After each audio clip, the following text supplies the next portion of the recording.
Like everything that we have is right here. You know, even Africa, they don't really accept American blacks. You know, they don't really like us. There's a friction between American blacks and Africans. Well, American blacks don't have no friction. They have a friction. Yeah. American blacks like everybody. This is true.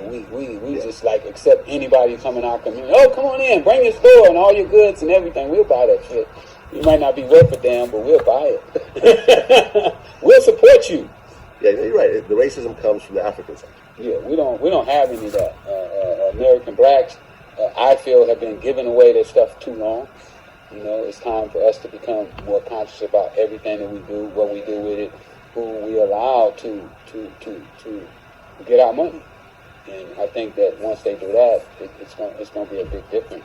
But no, we don't have anything against them.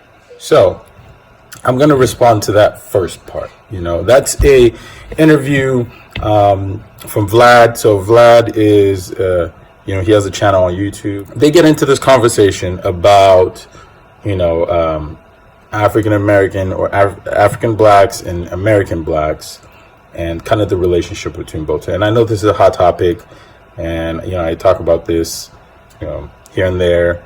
But as somebody who is an immigrant from Africa, from Nigeria to America, I obviously have my own, you know, perspective, my own experiences, and my response to this interview. So here it goes. Here's my response. Historically,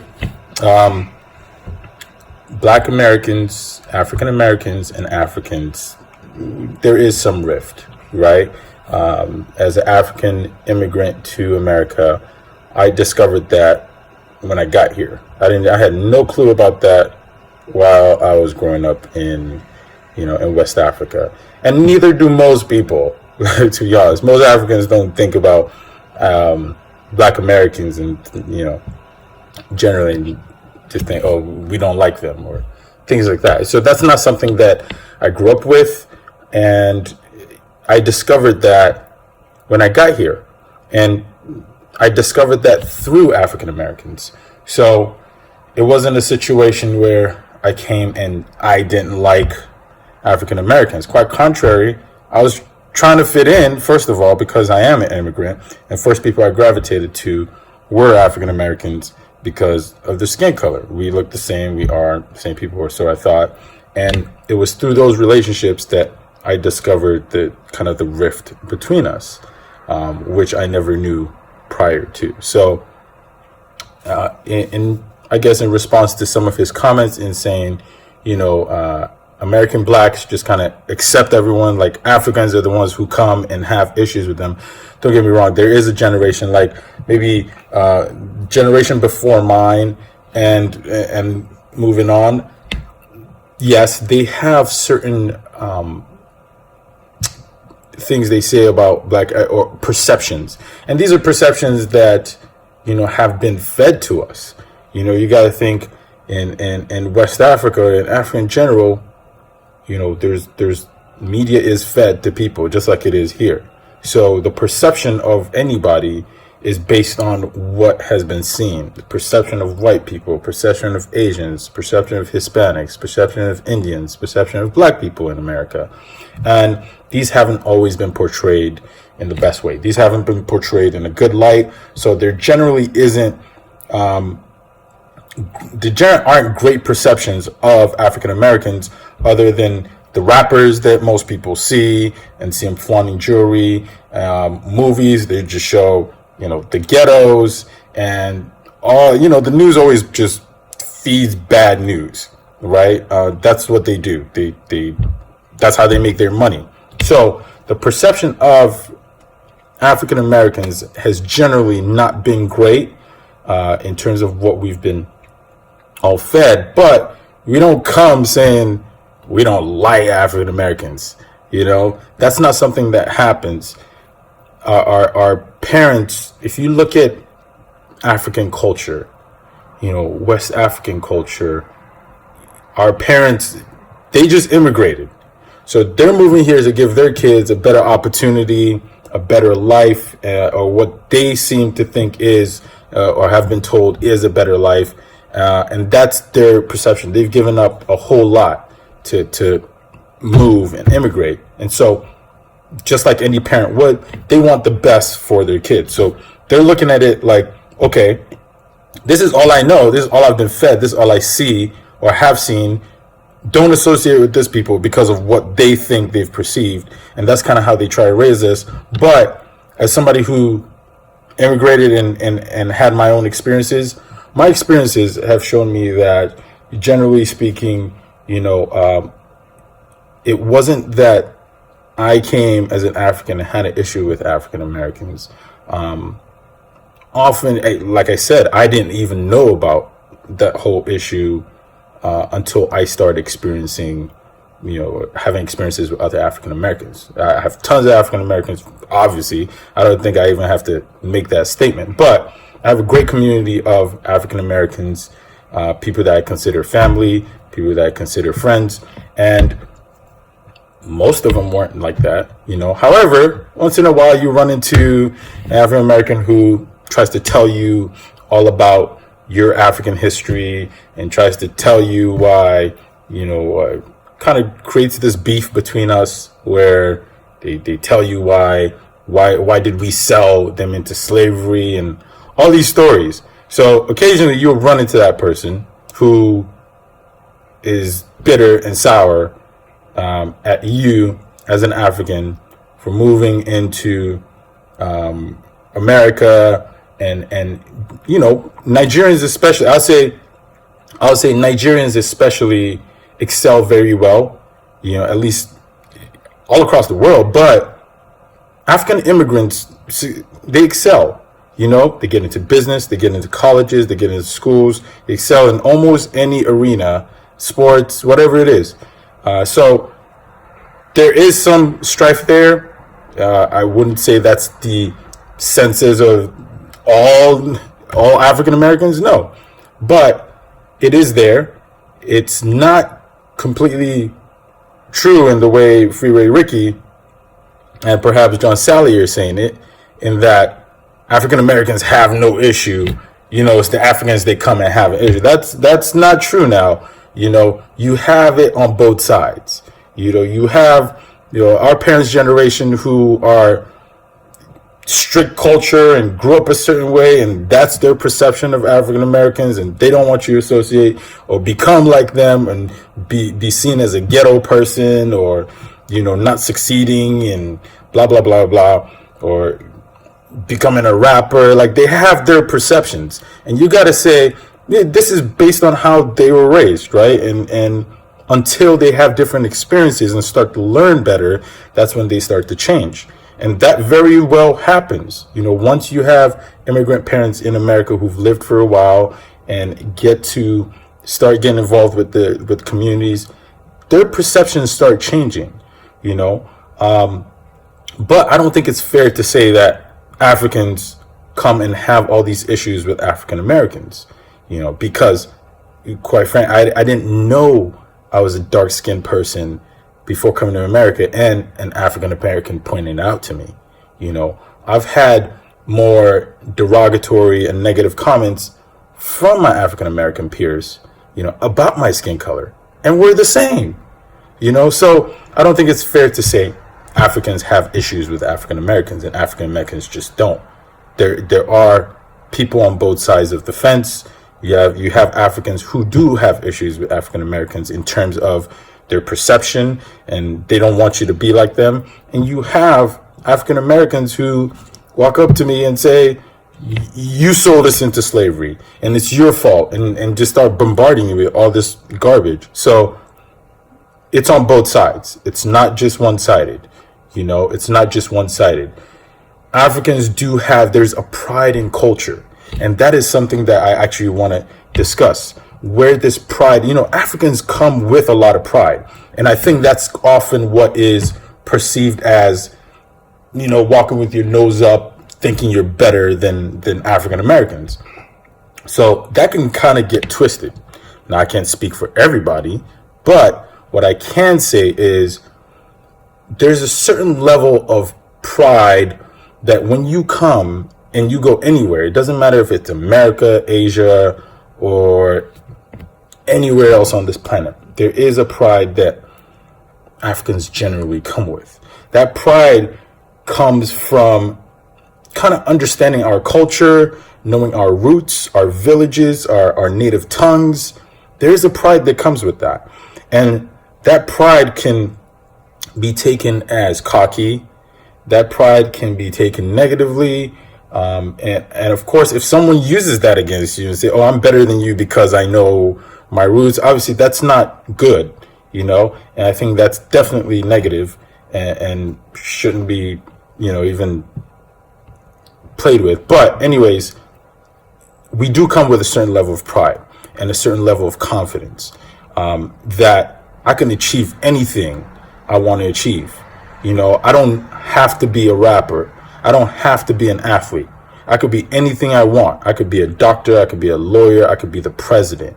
You know, that's a mentality and a confidence that we come with that I've often seen that in the African American community, there isn't that much confidence. You know, I've made this statement before, like Barack Obama wasn't my first black president, you know, and that says something. When you grow up with black figures being your heroes, it obviously changes your mentality. It's a mentality thing, right? It's a different mentality. We come with more confidence. And that's what I think a lot of the African American community needs, is the confidence. And why I said, you know, African Americans or any African in any diaspora who hasn't gone back to their home continent should, because then your world opens up, your confidence gets much better, you feel more rooted, and that changes the dynamic of your whole life. So coming to America, I didn't feel like I couldn't be something, you know. And still drives me today. That's why I still do things the way I do today and pursue the businesses that I do. I've played professional soccer. I've had great opportunity. I'm musically gifted, but those aren't the primary things that I try to have people focus on about me, in terms of, because since I moved and immigrated to America, I started realizing these patterns where, as a black person, oh, people just think, oh, you can only look at you. You're built like an athlete. You're fast. You know, that's what you should be. You know, but I'm more than an athlete, right? And that's often because in American ghettos and in American neighborhoods where you have predominantly black people, usually the only way out of the hood is through sports or through music and entertainment. And growing up in Nigeria, I can tell you this much: sports and entertainment are not really the route that people look at for someone who comes from, you know, a decent family. That's actually, I wouldn't say looked down on, but it's more of a route for, like, okay, you either get lucky or you're trying to get out of a bad situation, you know. And so, or I shouldn't say bad situation. Yeah, it could be a bad situation or less privileged community, and you want to get out, and you're good at entertainment or you're good at being at a certain sport, and therefore you chase those routes. But I didn't grow up wanting, despite the fact that I am talented musically or athletically, I never saw that as my future. This is what I'm gonna be, you know. So coming to America, I started noticing, like, you know, people really think, oh, you don't think I'm smart. You think I can only be an athlete. You think I can only be an entertainer. And so I took a step back, for me personally, from that to not have to be perceived as only that, you know. So we come with that confidence, and that can be misconstrued for something else. That can be misconstrued for looking down on someone or thinking you're better than someone. But I would beg to argue that that's not the case. It's just that our confidence makes us believe that we can be a lot more. And what I see, or what I've observed, is kind of like people feel some type of way because I feel I don't need to be an athlete. I can be more than that. Or I have dreams and visions so big and grand that they don't even really think on that level. They don't really think internationally. And that's something that, it just comes with experience, right? In terms of there's tons of people on the African continent can't see beyond their village. They can't see beyond their state. So talk less about the country or thinking globally or thinking internationally. I've been blessed and privileged to travel internationally and therefore think more globally and think bigger, because I grew up seeing black men and women being much more than just athletes and understanding. So it goes back to understanding knowing your roots, understanding your history, and knowing what people have done in the past. And for me growing up, I saw a lot of traders and businessmen, who traded agricultural commodities, who traded, cattle, and because these were the things that we grew locally, we had locally, and they would go from West Africa to East Africa trading these commodities that we farm and that we rear. So I saw that type of business growing up, people who invested in tons of real estate. My grandmother invested in real estate, so seeing, in my grandmother's compound where she has and built different units for renters, that's a different mentality when you grow up around that, right? You don't even think about it. So anyways, going back to the original purpose for this video, Africans, Black Americans, and Black Africans, is there a rift? I would say yes, there has been a rift. However, now it's our time, since we know, okay, we've put it out in the open now. All right, how do we work that together? How do we work through that? How do we work together? Because not everybody thinks that way. I think that is a media that is just being thrown out there, and it kind of continues to, send this message that there's an issue between us, when in reality, we're trying to work together. I come between West Africa and America all year round, and I try to find business connections with other Black Americans to make them think more globally. Like, hey, bro, I have this stuff in West Africa. How do you distribute it in America? There's tons of different things. So we can work together. I don't think it's a one-sided street. It's a two-way street. There are Africans that have issues with African Americans, or perceived, and there are African Americans who have issues with Africans, because we come and we open businesses, we excel academically, we excel in almost anything we do. Moving to America, my family, we've been in America for less than 20 years. Okay. And what business? I mean, we've opened several businesses. Because we see other opportunities, because of the fact that we've seen other aspects in other worlds. The opportunities on the African continent, opportunities on the American continent. It's no different than any other immigrant group, like Asians. They just see opportunities like, oh, we manufacture this in Asia, and there's a demand in America, supply and demand. So they supply it and they make the money. It's as simple as that. That's the same thing we're doing with the African continent. And that's why I highly recommend that, as a Black American who has never gone on the African continent, your priority should be saving up your money to buy a plane ticket to visit, even if it's for 10 days. It will change your entire life. I think that's the number one investment any person of color, specifically Black Americans or Black people in the diaspora, should make. Don't buy, any BS. Don't go out. Don't go clubbing. Save that money. Forget buying Jordans. Forget buying all this other stuff. Save up your money and buy a plane ticket. That should be your number one priority. If you're in high school or going into high school, or you're finishing high school, going into college, or you're in college, like I said, your number one priority should be going back to the African continent and getting reconnected, because once you understand a bit more of your roots, by the way, so there's a DNA testing company, African Ancestry. I love what they're doing.